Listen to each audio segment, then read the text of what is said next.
The MAAC Basketball Conference Preview edition of the College Basketball Experience on the Sports Gambling Podcast Network is brought to you by Underdog Fantasy. Underdog has just added Pick'em Scorchers where you can win 100 times. That's right, turn $5 into $500 in one game. Plus, every Sunday they're giving away $100,000. Promo code SGPN at Underdog Fantasy for a 100% deposit bonus up to $500. We're also brought to you by Hall of Fame Bets, a sports betting research platform for parlays, player props, and game lines. Download the Hall of Fame Bets app or visit hofbets.com. Use the code SGPN to get a 50% off your first month and start making smarter bets today. Hey, and the NBA is back. Load management. So get over there, NBA Gambling Podcast, to celebrate. We're giving away an NBA Gambling Podcast hoodie. Head over to sportsgamblingpodcast.com/NBA dog for all details over there today.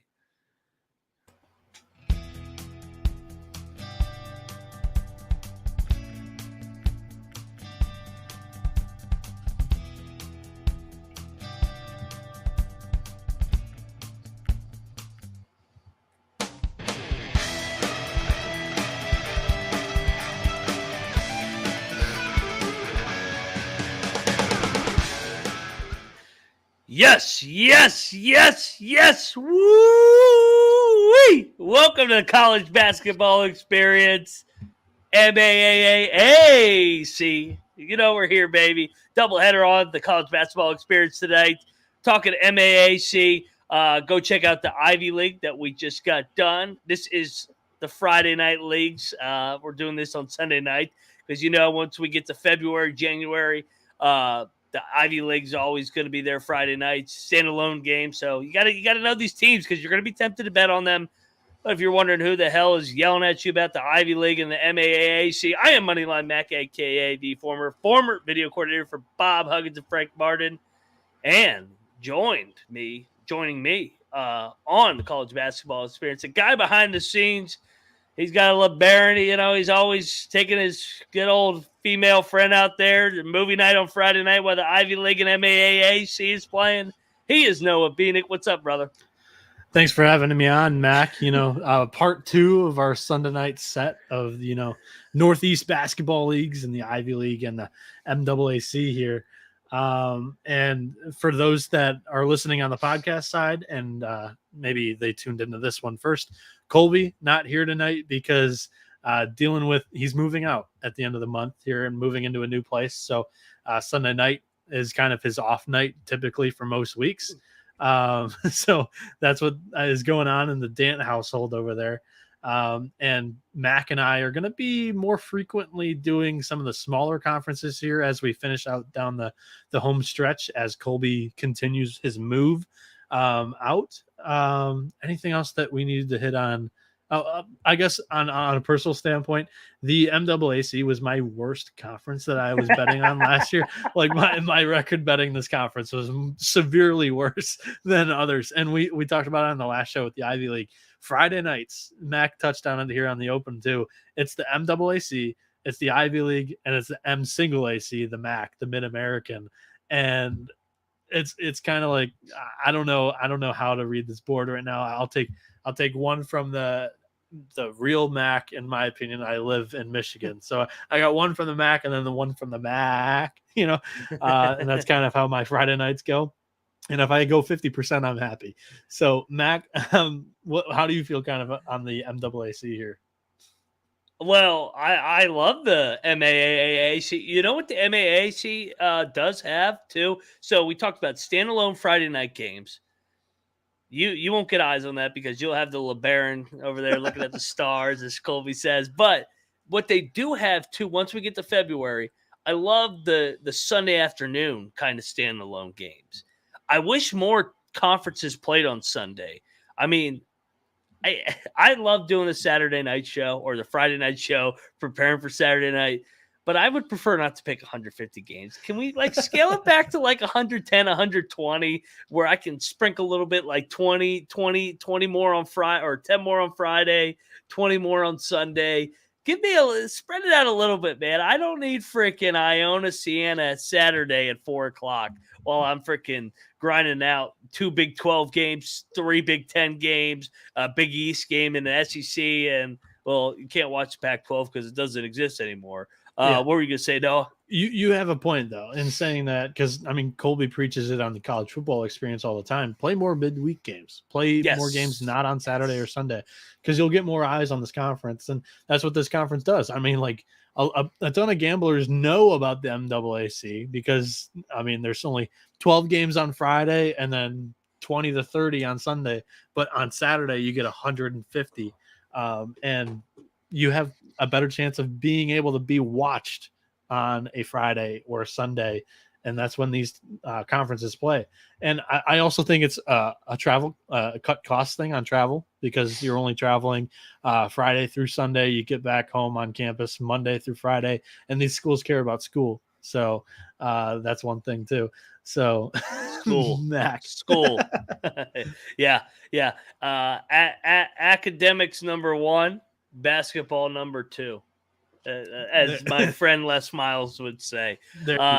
Student athlete, it's about the student athlete experience, So we're just kind of live handicapping the MAAC here today, because I know for me personally, preseason wise, MAAC is not really on my radar. So today I'm kind of looking at these rosters for the first time. I don't know about Mac, but I'm ready to dive into some of these, because I know there's one man that I'm putting like a hex on their season for the rest of the year, and it's going to continue until, like, I don't know whenever I want it to stop, that's when it's going to stop. But you fucking hate that guy. I love it. It's absolutely fantastic. Wait till we get to that, and it's one of the blue bloods in this league too. I was gonna spoil it. I'll spoil it for those that weren't around March Madness last year. It's Tobin Anderson.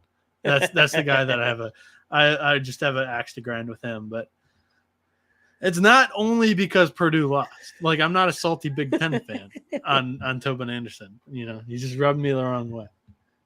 He did rub you the wrong way. I mean, you were eating your meal that one Friday night. I looked over and said, "What the hell's wrong with you?" You go, "I hate that fucking Tobin Anderson guy." I go, Colby's like, "What's wrong with this guy?" I go, "He's fucking worked up about Tobin Anderson upsetting his Purdue Boilermakers on the money line."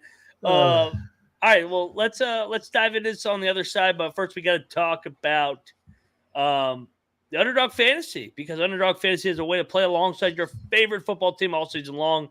Underdog has just introduced Scorchers, going simply 5 for 5 in Pick'em, and you can enjoy a nice spicy 100 times payout. And they're doing a limited Underdog by extending it up to the first deposit bonus up to $500. $100,000 Sundays will continue on Underdog Fantasy. 10 lucky players can win $10,000 each. Monday Night Football, I'm on the unders. Take some unders on Kirk. Going against that Niners defense without Justin Jefferson. So get over there, make your picks, and maybe make a little bit of cash over on Underdog's mobile app or website, underdogfantasy.com. And when you use the sign-up promo code SGPN, Underdog will double your first deposit up to $500. Underdog Fantasy, promo code SGPN. We're also brought to you by the NBA Underdog Contest. How about that? NBA is back this week. We'll see. We'll see who's actually back. A guy will be sitting out every other fucking night because his toenail's fucking injured. But hey, get over there to the NBA Gambling Podcast. Those guys, they got a lot of work to do, because they got to freaking find out whose freaking girlfriend is hurting their feelings that night. It might be a load management mental night off, or mental health wellness, or whatever the hell they're calling it. So head over to sportsgamblingpodcast.com/NBA Dog. Submit a screenshot where you can play Underdog NBA, promo code SGPN, and one random winner will get a nice NBA Gambling Podcast hoodie over at sportsgamblingpodcast.com/NBA Dog.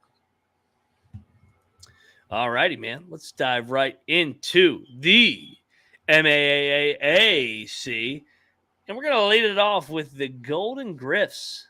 The Golden Griffins of Canisius come in to the 23-24 season. They finished last year 10-20, 8-12 in the MAAC. Won a couple times on the money line as a dog. Reggie Witherspoon in his 8th season over at the Kostler Athletic Center. Don't forget your membership.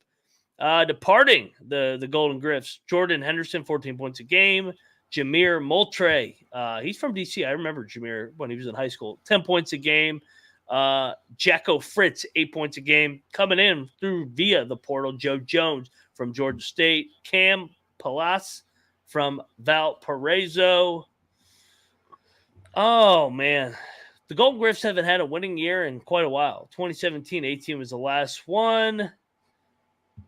What's your take on this team, Noah? This kind of feels like another basement year for these Golden Griffs. Yeah, so Canisius, they lose 3 of their top 4 scores from a season ago. Early on, the Golden Griffins are relying on sophomore Taj Staveski to be a game breaker. And his freshman year, Taj played 30 minutes a game and averaged 12 points. The other 4 projected starters are all upperclassmen, 3 juniors in their center. Joe Jones transferring in from the Sun Belt. He's taken a step down in leagues. He's a senior. He could surprise. I see Canisius in the middle of the pack for the MAC. Yeah, and Trevor makes a good point. Another team that went overseas, so continuity might be able to start fast. Witherspoon, I mean, he's in his 8th year. I feel like they got to have a decent year here. What's the ceiling with this team, Noah, you think? Oof, I would probably say 5th in the MAAC. That's where I'd put the ceiling. I felt like they were really unlucky last year too. I felt like they lost a lot of close games. Pulling back up their schedule, just kind of remembering what these Canisius Golden Griffs did. Yeah, I do remember. They lost 7 in a row from late January all the way into February, but then they got hot. I remember this. They won 5 out of 6 down the stretch before they were picked off by Mount St. Mary's in overtime in the tournament. Ironically, they didn't lose to anybody the last month plus of the season. Mount St. Mary's was their only 2 losses by a combined 2 points. I kind of agree with you. I kind of like them in the middle of the pack here, Noah. Yeah, and beginning of the year. So if we're going off TBDBJ saying that they played overseas, I mean, as he states, it's really good because it's extra practice. These guys have game repetitions, and they get a chance. He says, I mean, I totally agree with him, to build some chemistry on the team. Going to be some good chances to back them here. They go on the road at Syracuse, at St. Bonaventure, at Cleveland State. Now, I think all 3 of those are expected to, all 3 programs are expected to take a step up. So I think even if the market is a little off on those 3 programs, I'd back it if it's the wrong number that it's listed. Because I think Syracuse is a top 6 team in the ACC this year. St. Bonaventure is going to compete for an A10 title, and Cleveland State's pretty good in the Horizon League as well. So they're getting double digits in all 3 of those games per Torvik. St. Bonaventure going to be the biggest favorite against them, -16.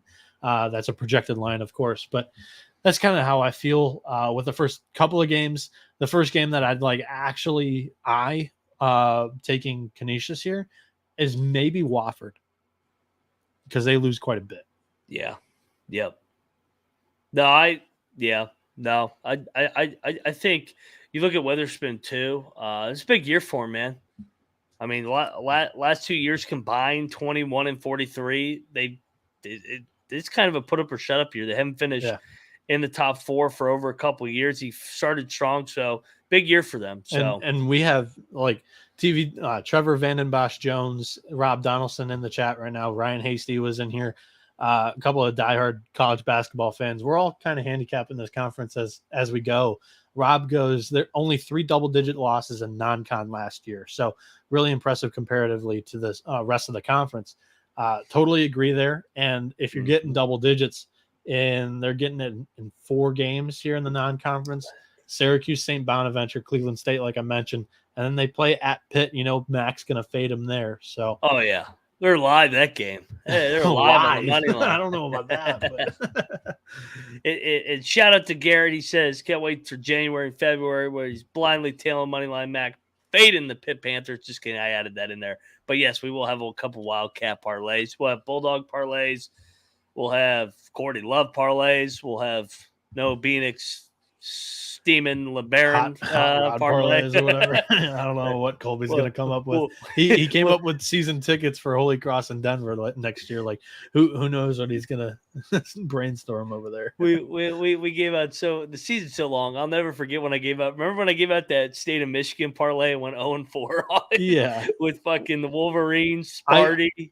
It was that night. I was Oakland. actually on the show with you. It was one of the nights that Colby, like one of the 6 nights that Colby wasn't able to do the entire season last night. Every day, every game, picking every game on every show live. It was one that I filled in. I was like, don't take Oakland. Don't take Central Michigan. Like those 2 teams are not covering these games. You know, it is what it is. You were like screwed. I got screwed. I was against that. I was against at least half of that parlay that I remember, and you were like, "Nope, we're going all in on this." I had come off a big Saturday, and I was feeling myself. I said, "Oh, these are all gonna hit."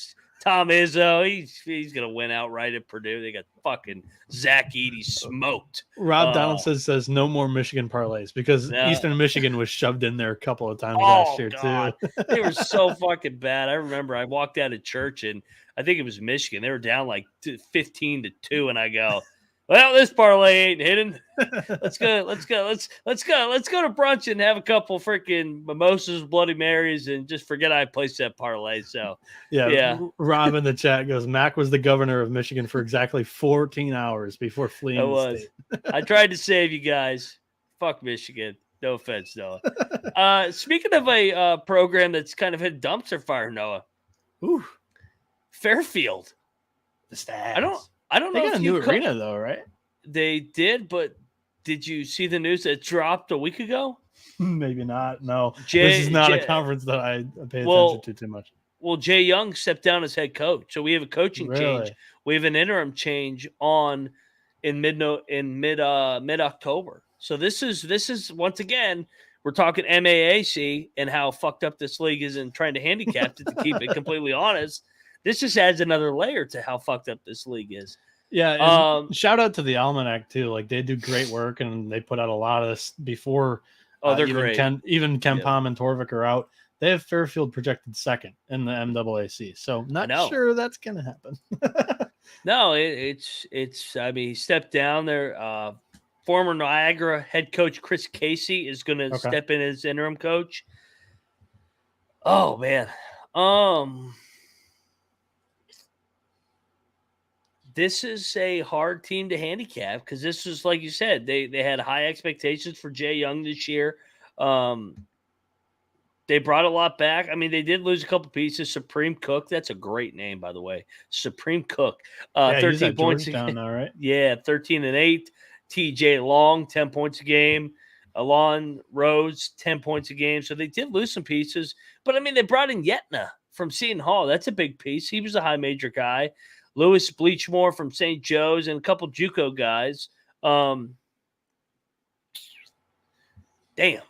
I by default probably middle of the pack team, but this is all of a sudden turned into a complete mystery team, and nobody really has a big handicap on this team all of a sudden. Yeah, I mean, you got to like the projected starting 5, though. I mean, they've got 4 seniors and a junior here. The front court's new in Sec from New Mexico, which is a great get from a good program, and Yetna Seton Hall, another good program. Mm-hmm. I'd like to think the roster is going to be good, and at least they don't have a first-time head coach. You're saying he's coming in from Niagara, so yeah. I mean, this was a team that was projected to finish in the top half of the league prior to the coaching change. I'd probably say this is another team that falls into the middle. Ken Palm has the Stags 3rd in the MAAC here. So there's some hope with the roster. Whether that coaching situation is going to be able to, iron itself out, that's something to behold. We'll probably figure that out in the first couple of games. I'll pull up the schedule, but you can go ahead and talk about something if you want. Yeah, no, I'll talk about Chris Casey, who's the interim coach. He was 64 and 129 at Niagara in his 6 years there. Best year was 2018, where they won the CIT. I mean, he was at least there, so there is a little bit of continuity. Rob makes a good point as well that we saw this with Manhattan, and Manhattan was good. They were rough early, but covering the large spreads. because the market Yes. thought people were panicking, and there were like 20 points, 24 points, and they were covering those, but still getting their doors kicked in. And Yes. as the season went along, they improved. They didn't quit on the coach. No. And yeah, that was the main thing. And yeah, no, and it was Steve Masiello, the one that got Yes. fired, and then that Correct. whole created the Jose Perez thing at West Virginia, Omar Silverio. That's what it stemmed from that decision. But yeah, it's Where's Maziello now? Because he was the assistant for he, Patino at Iona. he's with Slick Rick in the Queen City. He followed to St. John's. He's at St. John's. Oh, that's a nice guy to hitch his wagon to. Yes, he is. Oh at St. yeah, the John's. mob will be strong in New York City this year with Masiello and So- Slick Rick, baby. So game 1 for Fairfield's against Boston College. They're getting 13 according to Torvik. They're getting 8 against Rhode Island. I don't mind that at all because Rhode Island was one of the teams that had near the bottom of the A10. And then I'm probably laying the points with Drexel against Fairfield. The A10 was the biggest crapshoot league that we picked so far. That league, I mean, we made a case for about like 10 teams. I don't know, man. By default, probably they talent wise they should be top 5, but Should be. there's a lot of unknown. Maybe they're ready by league play. I don't know if there's a lot of unknown. There's just one big unknown. The head The other coach, thing- I mean, that's a big unknown. Yeah. The other thing is like, I guess if you're looking to poke holes in the roster, I think the roster is pretty good. Starting 5 is going to be quite good. The bench, there's no depth here. It's very young.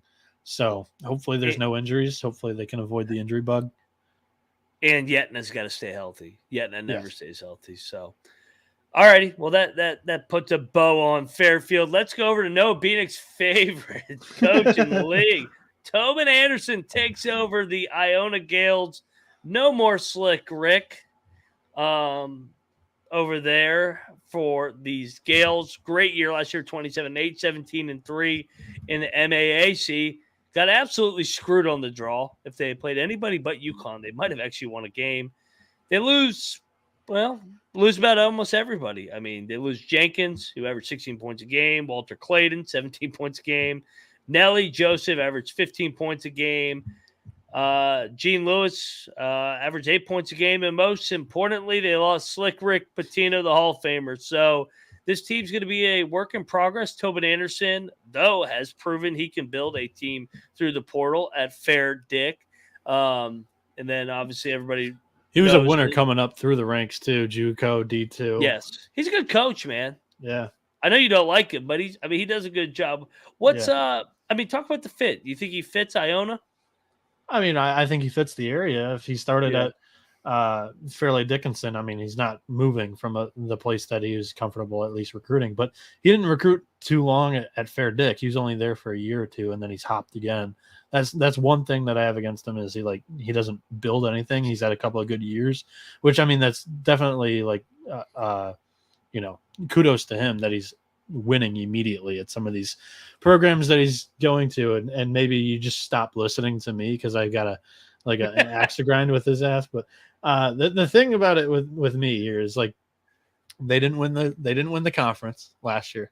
They won the conference tournament because Merrimack, who did win the conference, didn't get the auto bid because ask the NCAA. Merrimack made the jump up from D2 to D1, and now the NCAA chooses to punish a bunch of student athletes. I don't understand. So stupid. So then Tobin, I can get behind Tobin's energy and all that. They go win the playing game. I'm like, hey man, that was a great win. He goes into the locker room, calls out Matt Painter and Purdue, saying, I know we can beat these guys. I was watching film on them. There's nothing worse than putting bulletin board material on, in the other team's locker room. But, Purdue probably was like, who is this little guy? Screaming at us saying that he knows he can beat us. They beat Purdue. Kudos to him. They knock off one of the best teams in all of college basketball last year. I got nothing against them in that game. Perfect game plan. I mean, the book was out on Purdue already, but then they go into game 2 against Florida Atlantic, and they act like they're the all high and almighty because they knocked down number 1 seed, and Florida Atlantic right there, they're still Cinderella. You are playing another school that they're pretty much they're both mid majors. I'll say that. And FAU's up. It was like maybe 8 or 10 late in the game. I forget who did it, but he goes up and he does a 360 windmill dunk. Cool. Like, I love it. Like, go ahead, do that. You're up, make a statement going into the Sweet 16. Tobin Anderson takes complete exception to it. Starts screaming at Dusty May. I'm like, dude, you are not what's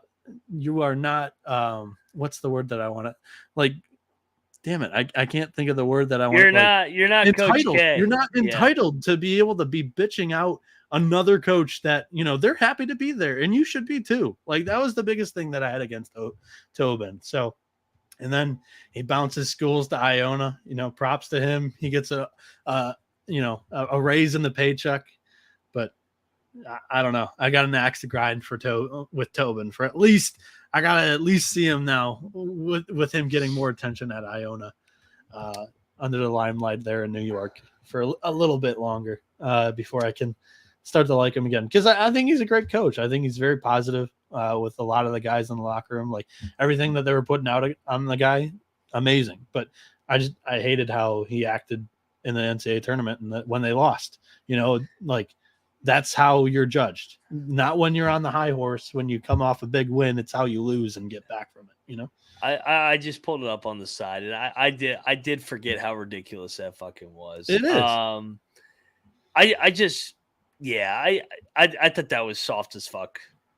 To keep it really honest. I mean, I thought that was soft as hell. That he tried to get in Dusty May's face. Like, all right, man, I understand you can be a little bit upset, but just say, hey, man, come on. Like, what are we doing? Don't make a whole scene and make it about you. You're 16 seed, like you said, that probably didn't deserve to be in the tournament. If Merrimack was eligible, they beat you in the regular season and tournament. I do agree. But I do agree that he beat Purdue's ass too. So it kind of goes both ways. I'm not denying it. Denying it. But, it just rubbed me the wrong way. Let's talk about the roster here, because it looks all right. I mean, he brings in a lot of transfers. There's going to be 4 in this projected starting 5 here. But 4 seniors, 1 junior. That 1 junior is Greg Gordon, who comes in from Dyersburg State Community College. So that's JUCO ranks kid. But, I mean, Tobin is familiar with that level of play. So I'm sure he grabbed a good kid there. For the 4 guys that played D1 last year in this projected starting 5, they all averaged 23 minutes or more per game last year. None of them were really like studs on the team that they come from, but they're all grinders. All of them have at least 3 boards a game. And Joel Brown coming in from Cal has to be a great grab, because, I mean, he got a ton of time at the Pac-12 level, even though Cal was a dumpster fire in its own right. But he had 3 boards, 3 assists a game. Gotta like that get. He's going to be a point guard stepping down a league level. Iona looks pretty good here. I want to fade Tobin his first year. I'm with you. I think everybody's going to be. History will say it's not a good idea, because he has climbed the coaching ranks fast. Year 1 or year 2, he's winning. He's winning big. He moves on. That's how Tobin's done. To keep in perspective, Patino, his first year at Iona, finished 9th in the regular season. I think it's and that was from the transition year from Clues. I think it's a transition year. I kind of think middle of the pack. I think if we're going to label a bust team, I think it's Tobin Anderson and Iona. I want to, but I'm going to be a little rational about it. Oh, come on. Don't be a coward. You already bashed him. No, I already bashed him, but I'm not going to steer thousands of people that listen to the show the wrong way. I think they're a top 3 team here in the MAAC, but I'm gonna hold my grudge against them, and they're not gonna win the league. That's what I'm doing here, because I think they have a very good shot at doing it. Everybody that listens to the show, no, I'm not afraid to put my money where my mouth is. This is a team that's finishing outside the top 3. Let's go. I'm fading Iona and Tobin Anderson. Let's go. This is great. So we have what we did with Colby. St. John's is not finishing the top 4 bet, and now that ain't happening. Yeah. No, it's not. We're both. I had them 6th. You had them 5th. And now we're both on an Iona bet where I think they're good enough to come top 3. I hate his guts, and that's why he's going to win. So right, first cocktail bet in Vegas this year. Second, I own a top because 3. first Sorry, one's yes, coming from Colby. Well, for this us. first of ours head to head. Yes. All right. Well, let's go with these other teams and dive into it. Let's talk about Hall of Fame bets first, though, because you got to win bigger by betting smarter this NFL season. With Hall of Fame bets, a sports betting analytics platform for parlays, player props, and game lines. Research every NFL, NBA, MLB, and soccer with historical data. Any parlay, Hall of Fame bets, revolutionary parlay optimizer tool, so you can break down each and every leg so you know which leg has more value than others and just know exactly what you're doing. So stop betting in the dark and join over 30,000 users researching the Hall of Fame bets to craft a more intelligent, data-driven parlay. Download the Hall of Fame Bets app or visit hofbets.com. Use that promo code SGPN to get 50% off your first month today. Start researching, start winning with Hall of Fame Bets. All righty, back on the college basketball experience, talking MAAAC. All right, let's move along in the slate. Noah Beanick. Next up, we got the Jaspers. New coach over there for the Jaspers Manhattan. Like we talked about, man, this was an interesting team because I don't think anybody saw them going 10-10 league play. I thought they did a good job, but John Gallagher comes over from Hartford. You disgusting fucking non-competitive losers. Don't hold it against him, though. Hold it against their program and their school. Yes, don't hold it against Gallagher. Yes. I wish kudos to him. He's going from a dumpster fire to a former dumpster fire. Yes, I wish nothing but the worst for Hartford athletics. You guys Me too. Burn in hell. And on behalf of Colby, I think he would retweet your statement as well. I think he'd have a couple other words to say about it too. So, but hey, you'll have to hear him every single night on the college basketball experience because I'm sure he will discuss it. That and the divider, man. The divider's supposed to be in this league. That is bullshit that they're not a part of this league anymore. Unbelievable. I cannot believe I cannot bet a 2:00 afternoon. Welcome to volleyball class at the divider between the freaking Brooklyn. Were they MAAC or NEC? What there's two of them. There's two of them. I think this one's an MAAC. Maybe it's NEC. I don't know. They were NEC. Brooklyn, the divider was NEC. They're both NEC. It's the same damn thing. They're both in the Northeast in the Ivy League. It's all the same. It's all the same shit. These leagues all suck. But they're great. They play spotlight games.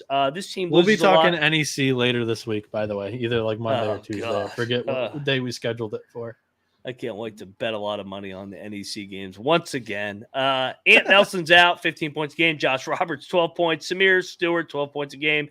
Nick Brennan, 9 points a game. But hey, they got into the portal. Briggs McLean coming over from that filthy Hartford University. He says, hey, I want to play basketball, so I'm going to leave this sorry-ass place. He's coming over from Hartford. Perry Cohen coming over from Brown. Daniel Ruzan from Weber State. Brett Rumpel from the St. Bonaventure. That's a good program. I like that. Shaquille Bender. He's off a weekend bender from Fullerton College. Wesley Robinson from Bloomfield College. All righty. This kind of feels like a transition year, doesn't it, Noah?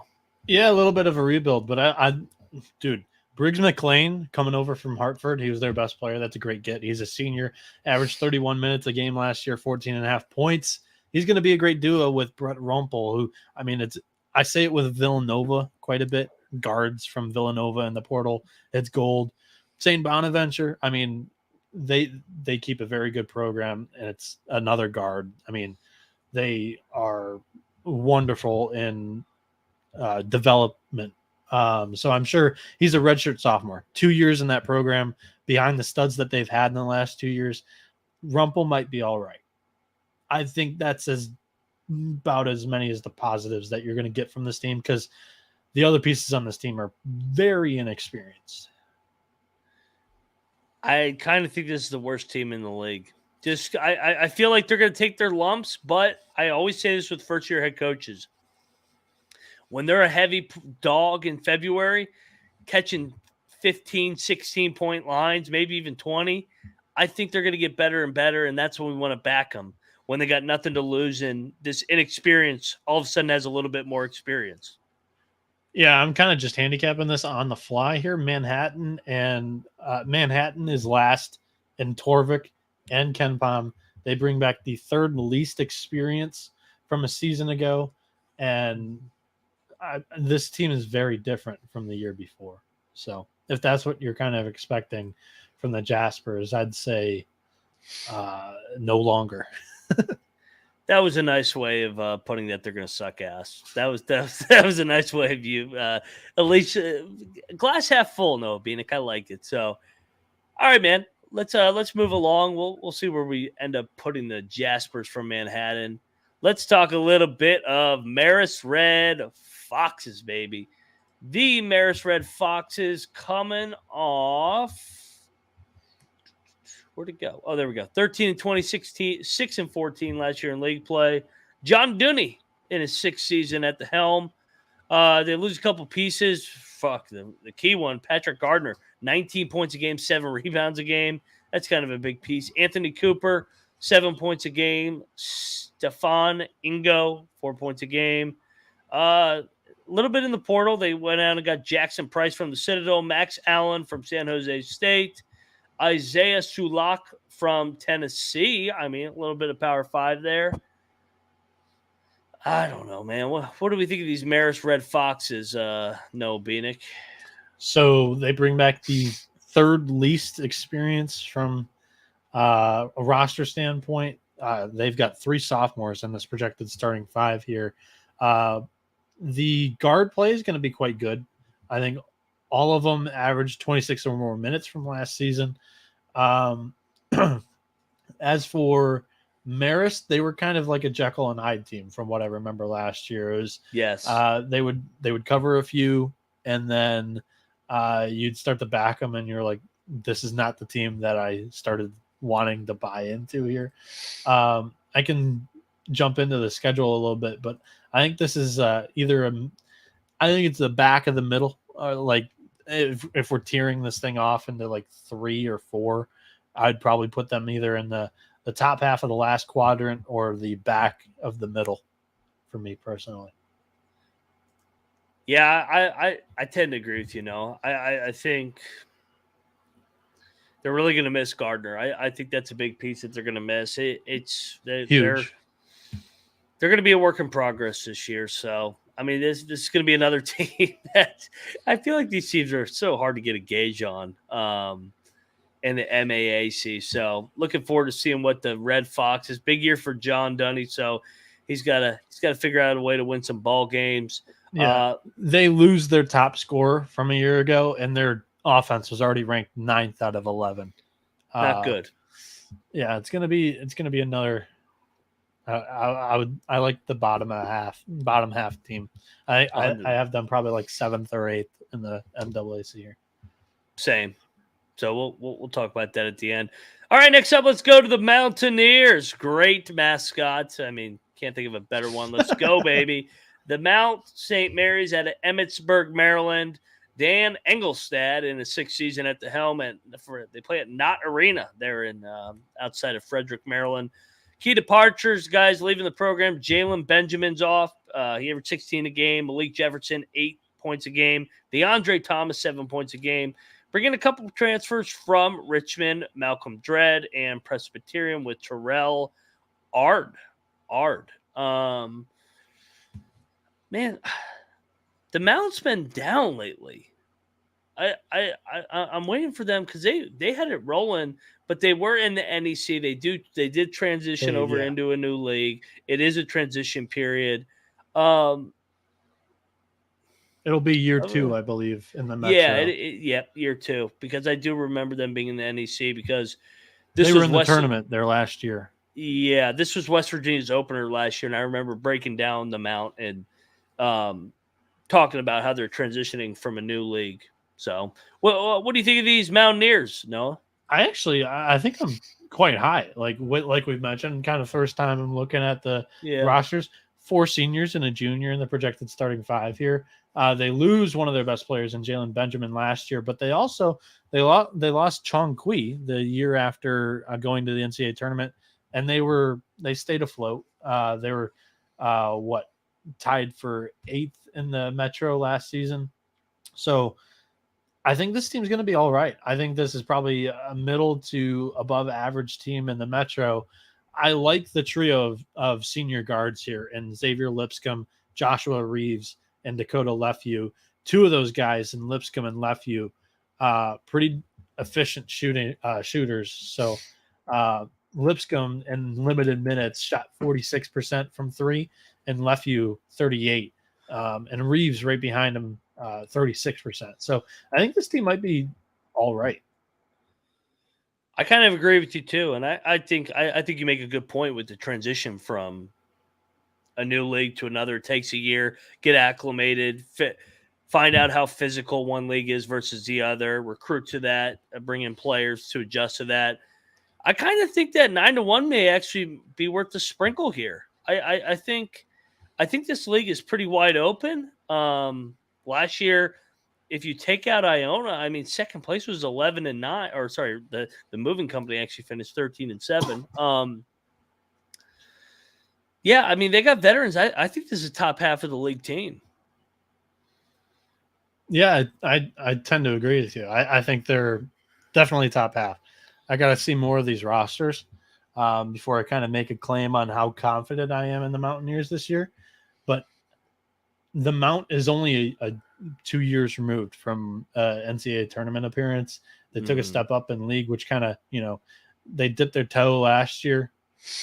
They might be more acclimated here. Oh, and they're in the Mountaineers, so they're gonna have a little bit of culture and toughness. So let's go, baby. I like it. I'm on the Mount. Let's go, Mountaineers. Yeah, I'm on the good side of the Mount too. Yeah, I like the Mount. I've been to Mount St. Mary's, and they're the Mountaineers, like I said. So, all right, let's go over to the Niagara Falls Purple Eagles. Greg Paulson is 5th year already. How about that?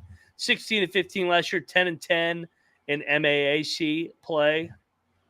They lose a lot. Noah Thomason, 20 points a game guy. Aaron Gray, 13 points a game. Sam Ario, 8 points a game. And then they lose Capsirk and Moore. They both combined for about 10 points a game. But, hey, man, they got reinforcements coming in because they got Randy Tucker, transfer from Green Bay. Luke Bumbalo, transfer from Ball State, baby. I love me some Ball State Tuesday night action. Kwame Marble, Loyola Marymount. He played with Kelly Pepe. Dre Bullock from Louisiana Tech. Oh, this is a freaking name right here. Yao Obang Mensah. He was good. I remember from him UMBC. Yes, I remember watching him. I remember him too. I still couldn't pronounce his name then. So Malik Edwards from William Penn. Where the hell is that at? William Penn. That's Pennsylvania school. It's Western Penn. Western PA played them in baseball. That's how I know. Yeah. Yeah. This team's old, man. Yes, sir. That was my first observation here. Greg Paulus is already in his 5th year. What is pulling up Greg Paulus's tenure so far? Greg Paulus in his 5th year at Niagara, coming off. He's been literally middle of the pack every year. He has finished 5th or 6th every single year, 9-11, 7-9, 9-11, 10-10, 35-41 in 4 years. Kind of feels like they may break through into the top 4 this year. Noah, how about you? Yeah, I could agree with that. Last year, they were a top 5 offense in the Metro, and defensively, they're middle of the pack. It's kind of like the track record here. I think that's the lowest you should be on the middle of the pack, especially since they've got 5 seniors in this projected starting 5.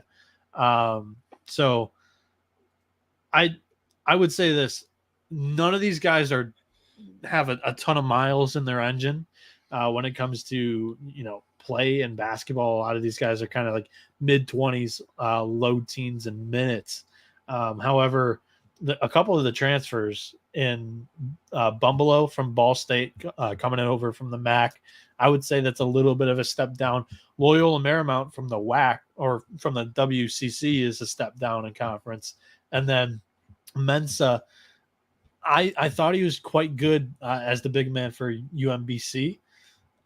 This team's going to be small, but they're experienced. So not something that I typically love to back when it comes to like this team every other night. If a bad matchup down low is going to burn them, like it's going to be tough. Because the tallest guy on this roster is like, so they have a 7-footer on the bench. Tallest guy is 6'8" though. I think that's the one, the hole that you poke through the very experienced roster. This is definitely Niagara has the most experienced roster returning from a season ago. Yeah, I mean it's kind of hard to think that this team won't take a little bit of a jump. So, yeah, I like this team. Rob small ball wins it in the MAAC. Yes, it does. It wins in a lot of these little leagues. So, I kind of like this team to make a jump. Let's go over to the Quinnipiac. What's a Quinnipiac? They're the Bobcats. Bobcats had a hell of a year last year. 20-12, 11-9, third in the MAAC. And somehow that got Baker Dunleavy canned. I mean, I don't know when Quinnipiac thought that they were fucking Kentucky all of a sudden. Baker Dunleavy was fired, finished 86-93 in 6 years there. But like I said, won 20 games right there to win the league. In comes Tom Pecora taking over the program, and a lot of pieces departing here. Desi Jones, 13 points a game. Lewis Courtwright, 10 points a game. Ike Nowicki, 10 points a game. Tyrese Williams, 9 points a game. Tamu Cherny, 5 points a game. You got some high major guy, or they got a high major guy. Richie Springs coming over from the Yukon Huskies. He's got a national championship ring. That means something. Doug Young coming over from Midland College. Aaron Lewis from Delaware State. And they got a Wofford transfer in Amari Tice. Initially, I kind of want to fade this team with the new coach. That's definitely an angle, but I tend to think this is Rob said it in the chat too. They were one of the bigger teams last year. This team's got plenty of length and depth in the front court behind them. That's something that I get kind of attracted to backing teams in the regular season. Everybody knows guards win in March, but I think that's easy matchup stuff if you're looking to pick somebody off. Amari Tice coming in from Wofford is going to be all right. I mean, he was behind BJ Mack last year. So that's an interesting thought process in getting Tice. But guard duo of Savion Lewis and Matt Belanc both return from last year. They're both graduate seniors. Savion's going to be a new point guard, only played 14 minutes a game last year, but Belanc was all right. Averaged 12 points a game last year, 37% from three. I'd say this is another probably middle of the pack team, maybe a little bit lower if you're nervous about the new coaching change. Yeah, I'm nervous about it, and Cap-wise is too. Go check out their work. They do an unbelievable job over there. You're going to be fading Quinnipiac early in the season when I can, so I agree Cap-wise. I think I mean, Tom Pecora, though, is a long-tenured head coach at Hofstra, Fordham. And then, you know what's crazy, too, is, I mean, he was on the staff with Quinnipiac when the coaching change happened. He had Hofstra going in the mid-2000s, but I think they're going to struggle, take a little bit of a step back this year. Like you said, a weird firing. They were not bad last year. I know. With Dunleavy. Third best offense, fourth best defense. They were solid. Yeah. Rob makes a good point that Dunleavy did leave on his own, but it kind of was they kind of showed him the door from what I heard. It was kind of where you're going to have to make the tournament or you're gone next year, and he decided it was time for a change. So I don't know. I'm not a big fan of backing new coaches, so I will unless they bring quite a bit in from their previous stop. That's typically like a good sign that you can back them early. Yeah. All right, let's go over to our favorite program, the Moving Company. Ryder of the Bronx. Are they the Bronx or Broncos? Bronx, just the Bronx. Bronx. The moving company, I actually hated this team last year because they would win a shitload of close games and they were very lucky. Finished 13-7 in the MAAC. They were feisty at home. Kevin Baggett in his 12th season. They played Alumni Gymnasium. I mean, that is a great creative name. Alumni Gymnasium. I mean, couldn't have come up with a more creative name for a gym myself. They lose quite a bit. Dwight Murray, 16 points a game. Alan Betron averaged 7 points a game. Ajiri Agmogu Johnson averaged 7 points a game. Got some transfer help. TJ Weeks coming over from UMass. Tyreek Weeks is a Miami-Dade freshman, as well as TJ Langston. What do you think of these Bronx, man? I mean, like I said, they took a big step last year. They were right there to not win the league. I mean, Iona ran away with it, but they were right there as a 2 seed the whole time. Yeah, I mean, again, our first looks at these teams here in the Metro, but under Baggett, I think this is my favorite roster that we've seen so far of the teams that we've kind of previewed. Moving company. 5 seniors in the projected starting 5. They lack a little bit of depth on the bench, but I mean, TJ Weeks comes in from UMass, your boy Frank Martin. He played 26 minutes a game there, 8 points a game, 3.5 boards. And then they have some size down low too, and Tariq Ingram, who didn't play much last year, and then Mervyn Jones was kind of a stud. He's returning 12 or 13 points a game in 29 minutes, and I guess the biggest issue here is new point guard in Corey McKeithen, only 14.5 minutes from last year, 3 boards, not a very good shooter. So that'll be interesting. Yeah, it will be interesting. And I just look back. I mean, they were 11-3 coming down the stretch. They were right there, and then they kind of stumbled down the stretch. They won a shitload of close games. I mean, during that winning streak, 3-point win over Iona, 3-point win over Niagara, 2-point win over Manhattan, overtime win over Fairfield, 1-point win against Fairfield. I mean, I remember them just winning close game after close game after close game.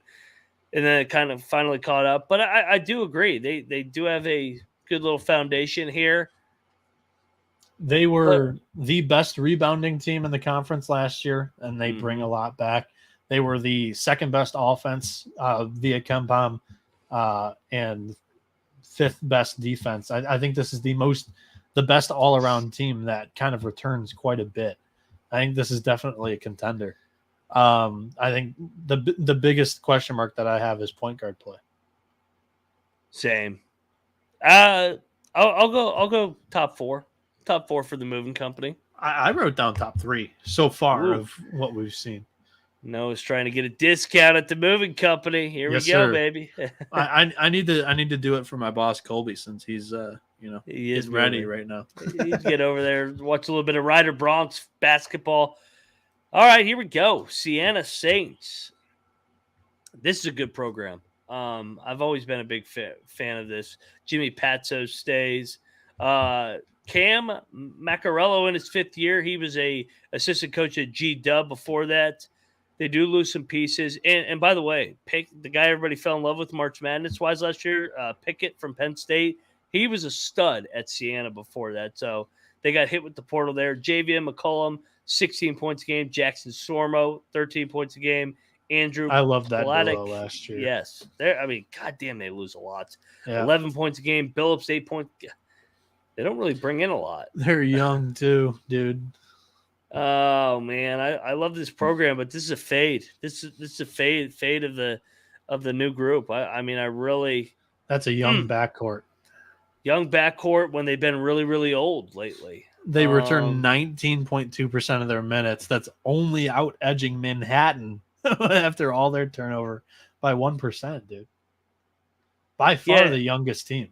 And they finish 3rd or better every year with Macarello. I mean, he's done a good job there, but how can you back this team as a contender with all the unknowns in youth? Yeah. Somebody at the Almanac likes him. They projected him to win the conference regular season, but I mean, Torvik has him second to last, and Ken Palm's got him 4th to last. He's got him in 8th. So I don't know if they were if they know if they're related to if Macarella's their cousin. I like what are they smoking? This team's pretty inexperienced. I mean, two of the guys in the starting 5 haven't even played. Yeah. I do think there's something with Macarello. I think he will keep them competitive, but this is a middle of the pack team. I can't see them being a top half. Do you know anything about Gio and Mejuru coming in from Sam Houston State? Because I mean, if he's solid, like last year, his freshman year, he only played 7 minutes a game, but in those 7 minutes, he averaged 3 points and 2 boards. That's quite impressive. He shot 71% in his limited time as well. Might be a good get. Yeah, I haven't seen enough of him though to say, hey, I gotta back them. So yeah, I mean the market's kind of adjusted to Siena being bad. The Almanac has not. Siena has the 1. That had to be a typo from the Almanac. 4, I mean, how the hell did they say they're going to win the league? So they've got the 6th highest odds to win the league. That seems about right if you want to trust the culture and the program. But I think I'm a little lower. It could beat Iona. You never know. All right, let's go to the final team in the MAAAC. Hopefully they beat Iona. I know. Let's go to the team that pulled off that everybody fell in love with, 2 years ago when they beat the Kentucky Wildcats. They beat – who else did they beat? They beat Purdue. Who did they beat in the round of 32? They beat Kentucky, Purdue, and Murray State. Correct. St. Pete's. St. Pete's, I mean, 14-18 last year, 7-13. Pasir Mason in his second year, obviously taking over for Shaheen Holloway off the magical year. I mean, they lose a bunch too. I mean, Dasher 13 points a game, Murray 13 points a game, Sadler 8 points a game, Kardecki 6 points a game. They do have some transfer help coming in. Marcus Randolph is a good piece from Richmond. Roy Clark from St. Francis, New York. Hoagie and Wood and Tanksley are good junior college pieces. And then you got Elijah Burks coming over from the Governors of Austin P. Another hard team to read. A lot of coming in, a lot of coming out. What I will say is they lose a lot from a team that wasn't very good. Could be a little bit of addition by subtraction here for St. Peter's. Everything that I'm looking at tells me I shouldn't be too high on this team. But the first thing that jumps out to me here is senior-led backcourt. And Latrell Reed and Roy Clark, both of them played over 26 minutes a season ago. Neither one of them real stat stuffers, and Reed's not a very good shooter. They've got three seniors, 2 juniors in the starting 5. I don't think this team's going to be in the basement. Like last year, they finished 10th in the conference. I think they finished a little bit better than 10th. I didn't like that St. Pete's didn't promote within. Taking Basir Mason over from Wagner. I know he was good at Wagner, but I felt like the continuity of the program that took a big hit, and it showed last year. I think they'll be a little bit better, but I can't. They're definitely not going to be as good as they were 2 years ago. I mean, no shit. I mean, they were in the Elite Eight, but Shaheen Holloway also didn't win the regular season that year they went to the Elite Eight. Yeah, it looks like they are waiting on a waiver for Umar Diamain, who's their projected starting center. That could be an issue. Because I kind of think this is a bottom half team, man. Yeah, I think they're bottom half, but I don't know if I have them like 10th or 11th like they were last year. I think I'm high on the backcourt at least. Or not high. I think they're probably better than what they were last year. St. Pete got all that tourney money and they spent it on a swimming facility, according to Rob Donaldson. Absolutely filthy. I saw that joke. It just pissed me off thinking about that. All right, let's pick this league. Let's pick this beautiful league. I'm gonna need a second, but I have all of the notes that I said written Well, that's down why we go here. one by one. Who do you I have guess so. in the basement? I got Manhattan in the dead basement. Yeah, Manhattan's last. That one's a pretty easy one here. Okay. So we're seeing eye to eye. Who do you have in the second to last spot? I got Marist. I have no. I'm a little bit higher on Marist than you. I shit. I said I don't think they're going to come in 10th or 11th, but I'm looking at everything that I kind of said about each team. I think St. Peter's is 10th. Well, I got St. Pete 9. All right. I have Siena at 9. I don't love that situation there. I could be burned on that based on a good program, but they do not bring back a lot. I'm not a fan of that. Going against the culture. I got Quinnipiac at 8. I'm going to go Marist at 8. Okay. At 7, this league is a beauty, man. I'm dipping back in the rosters now. I know. I'm going through it. At 7, I'll go Canisius. Yeah, that was one that I'm looking at too. And what? So who's stepping in as Fairfield's head coach again? Oh shit, Casey from Niagara. He was head coach at Niagara. Okay, because it's between Fairfield and Canisius for me at 6 and 7. I'm gonna go Fairfield at 7. Fairfield at 7. Yeah. I got Fairfield at 6. Canisius at 6 for me. All right. At 5, here's your bold take. Tobin Anderson and the Iona Gales. They don't even finish in the top 4. Fade them. Let's go. I got Niagara. Niagara 5th. I don't hate it. At 4, I got the Siena Saints. I kind of just said that I didn't really like the roster that much, but I trust the culture. They always seem to overachieve there in upstate New York. Give me Siena in the 4 hole. I'm taking Quinnipiac 4th. Very good. God, this man, who am I going to have win this league? Yeah, I'm dipping back in again for some roster looks. I'll go Fairfield 3.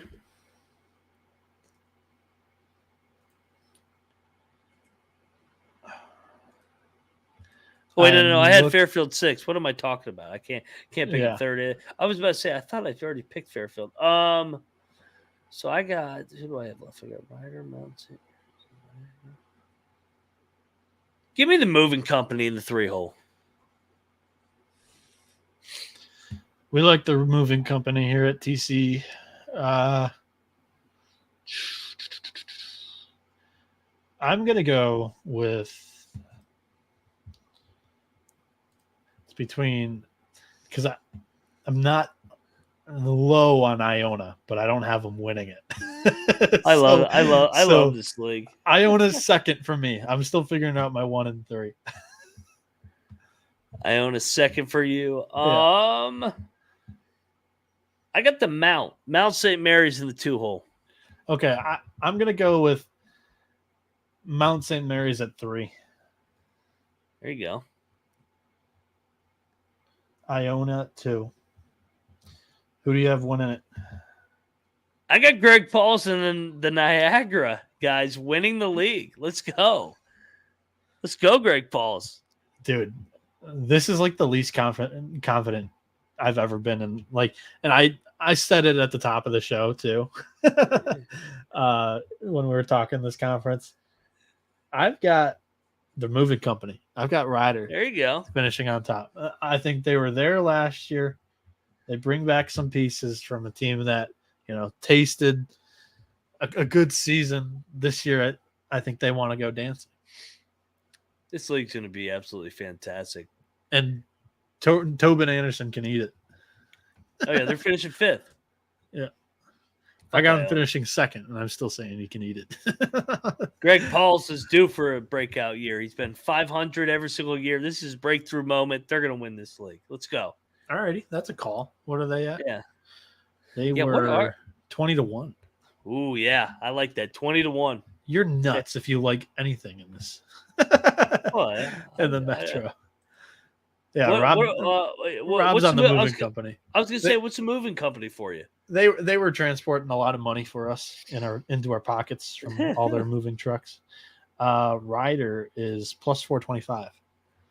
So the betting favorites, obviously Iona, they're plus 220. Yeah. Ryder, I didn't look at the betting odds at all in deciding my pick, but they're the second betting favorite. So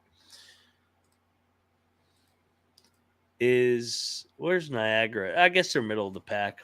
Niagara's 20-1. Longer shots than Niagara are St. Peter's at 30-1, Manhattan at 30-1, and that's it. I thought there was one more. Oh yeah, they're sleeping. They're sleeping on Greg Pauls. Let's go, baby. Yeah, I kind of like that roster too. Yeah, they're old. Yeah, there's no reason why they should be 9. No, yeah. So I mean, unless Pauls can't coach. That's a team that we'd be looking to back here. So Niagara, their schedule here early on, Notre Dame. Let's go. That's a money line. Oh yeah. I'm all over that. Notre Dame opening night. That's money line potential. I'm gonna make a prediction. Notre Dame minus 7.5. They were minus 7. Yeah, I could see. Yep. Yeah. Yeah, all over it.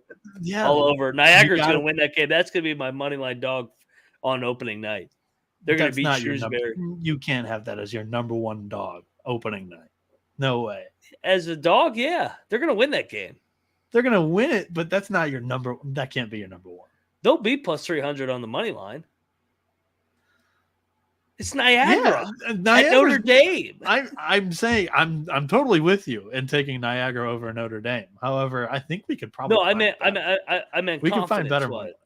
Well, no, I said confidence-wise, they're not number one for me. No, I think I can find a better spot than Niagara at Notre Dame. I can't wait to bet this Niagara game. So they're favorite. So they could start 4-1, 5-0. Oh, and didn't they have a St. Bonnie's kid? Were they the team? Who had a St. Bonnie's kid? Let's dive back into these Purple Eagles. Where I'm buying in. No, they didn't have the St. Bonnie's kid, but they play St. Bonaventure, and they're only a 7-point dog. We were just talking about, was it Yale? They start 5 seniors. Wait, so Yale was it Yale that we were talking about Bonaventure on last episode? They were catching double digits against Bonaventure. Niagara might go undefeated. Who 20-1. Don't tempt me with a good time, baby. Chat, help me out. Who was it that we were just talking about that had St. Bonaventure on the schedule, and it was like one of like 4 teams? I thought it was Yale, but I don't see Yale on the schedule for Bonaventure. Either way, so they are only catching 7. They host Bonaventure, so that could be a reason why the spread's a little bit lower. So, I mean, they play Bucknell, St. Francis, PA, St. Peter's, Quinnipiac in conference. They're actually favored against Quinnipiac at home by a point. So they're starting 3-2 or 4-1. Then they play Bonaventure, which is going to be a loss. Then they get Buffalo State, NJIT, who they're laying 10 against. I mean, this is a team that's starting 6-2 to open up the season.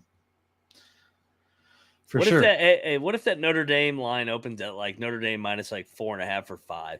Then it's really a Courtney Love special, Niagara special money line, baby. I swear to God, not even Courtney Love. Well, I mean, but you gotta think the average person sees Notre Dame. Yeah, they're gonna bet Notre Dame and be like, "What? Notre Dame's only laying 5 points against Niagara?" And as we're talking about this, chat, like most bettors opening night are going to take the high major or the big names. When you're taking the smaller names, just wait till an hour prior to tip. That's your best strategy there when trying to get a good number on these guys. Open is probably best. Like as soon as the stuff opens, there'll be some sharps that hammer it right away. Then it's going to be set. And for probably 2 days until an hour before tip or so. Yeah, these books are gonna be like, why is this freaking crazy motherfucker keep betting Niagara at Notre Dame? What's wrong with this guy? They're gonna win that game. Let's go. That is a Oh fun man. one. That is I an am opening night. so excited for November 6th, and I am so excited for Niagara Notre Dame. That is an opening night dog call for sure. Yes, let's fucking go. All right, man. Let's get out of here. It's freaking 2:00 Eastern. I gotta go to sleep, or we spent probably 40 minutes more than we should have on the Metro, but it's the college basketball experience, baby. At 2:00 in the morning, Ross. Yeah, I talked myself into betting the shit out of Niagara this year at 2:00 in the morning on Sunday, October the 23rd. Only the college basketball experience. I fucking love this show. Yeah. I love this chat. I love everybody involved with this product. It's I can't wait to have you guys every single night here. As we're saying, it's 2 a.m. on the East Coast here. We're live on YouTube. That's the best way to catch us. Subscribe, hit the bell for notifications when we go live, because you will automatically have it before podcast listeners. But especially right now, I'm trying to hammer this point on some of these shows. iTunes is having some issues. The websites that we go through to upload podcasts, iTunes has kind of at least delayed it or completely stopped the availability of that, or the option. So it's been real difficult over the last week putting out shows, especially on iTunes. But I mean, when we record, we're recording live. So when you're watching on YouTube, you're getting it immediately, and then we upload to podcasts. So immediately when we're recording, you'll have it ASAP in your inbox, and you can watch, and you can jump into the live chat. I mean, we have some amazing guys that are in here communicating and interacting with the show and with everybody else that's in here. Last year we had like upwards of 200 on some nights in January and February. So yeah, shout out to all they called themselves SGPNU last year. So oh, they were out in full force, and they even tried to cancel us. Cancel culture reached into the damn Russians, tried to get us. It was total bullshit. Yeah, no, and honestly, if I was just a fan of the show, I would hop in the chat to just interact with the other people. I mean, yeah, Colby and I and Noah, we've been picking games forever, and we know what the hell we're talking about. But also, there's people in the chat that are really, really sharp too that can help you as well. SGPNU is laying 4.5 against IUPUI. Lay it. That's a lock. That's my first lock of the year. But yeah, no, I mean we got so many good people in this chat. So every single night, turn on your notifications so you know exactly what time. No, I would assume we're probably going to go around midnight, right? Yeah, I'd guess we're going around midnight Eastern, at the earliest 11 Eastern each night. And it's honestly, man, it's pivotal you tune into the live show. I'm not just saying that. The lines are moving. When we've got multiple viewers in here, and Mac was talking about how last year he had to bet it during the show, or else he wasn't getting the number that he called out during the show. Oh, there were so many times. I mean, I forget what game. It was Texas A&M against Alabama. The crime pays at the end of the year where Texas A&M beat Alabama. They opened as like a 3-point dog and went off as like a 3-point favorite. Thank God. That's right. And I think they only won by 2. So like if you had waited all the way to tip, you would have lost. But if you had bet the show, and I love the hacks to be like, you're giving out fake numbers. No, motherfucker. Not quite. Tune into the show the night before at 1 a.m. when I'm yelling at you, hey, take this side.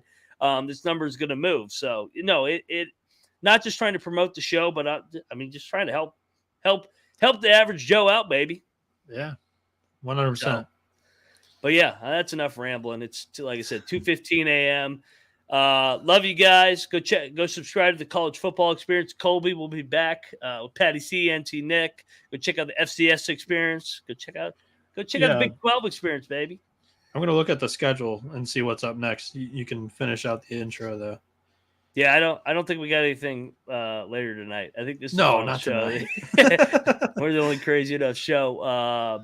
But yeah. So here's the schedule for the week. Tuesday, we're aiming to do the Mid-American and the MEAC. Yes. Wednesday, Mountain West Thursday, Pac-12. Friday, Missouri Valley and NEC. Oh That's the next yes, week. we're getting into the valleys, man. That's when you know college basketball. I love the valley, both valleys. I love the You Ohio Valley. coached in one of them. Yeah, I love the old Ohio Valley. Like, yeah. So, all right, I'll tell stories all night. We got to end this show. See you guys tomorrow. Love you guys, and let it ride, baby. See you tomorrow.